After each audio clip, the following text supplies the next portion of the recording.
Yeah.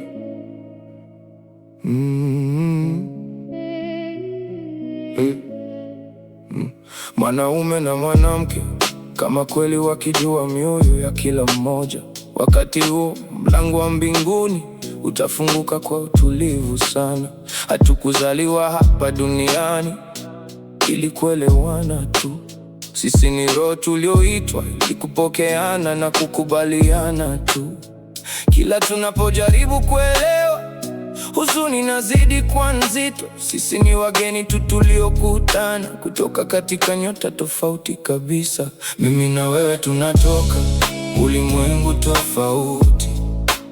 Sisi ni roho mbili mbalimbali, viumbe tunaojifunza polepole na kusogeleana kwa tahadhari kubwa, kila tunavyotafuta kuelewana. Tunazidi kwenda mbali zaidi, na kuzama kidogo kidogo kwenye dimbwi la mawazo yangu mwenyewe. Kusema kwamba unaelewa inamaanisha nani yuko sawa na nani amekosea.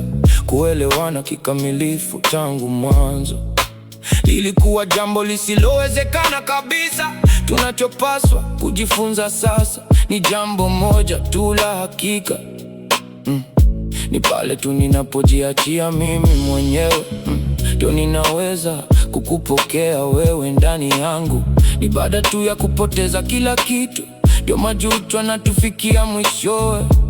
Bado hatujui hata sasa jinsi tulivyo wa binafsi kiasi hiki. Mimi na wewe tunatoka ulimwengu tofauti. Sisi ni roho mbili mbalimbali. Sisi si waathirika wala wakosaji. Sisi ni viumbe tu kutoka nyota tofauti. Kuelewana kikamilifu tangu mwanzo hakukuwahi kuwepo kabisa. Lakini katika kukubaliana na kupokeana, ndio tunaweza kukutana kweli. Hatuwezi kamwe kujua kila kitu kuhusu sisi wenyewe kikamilifu, lakini kupitia ufahamu usio kamili, upendo unaanza kutiririka kwetu.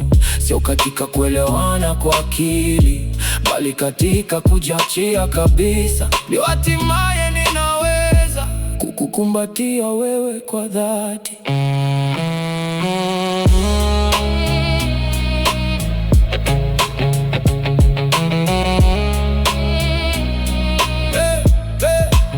Mimi na wewe tunatoka ulimwengu tofauti.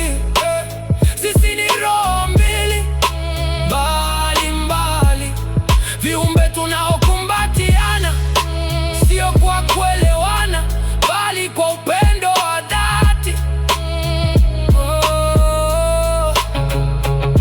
Kuelewana kikamilifu tangu mwanzo hakukuwahi kuwepo kabisa.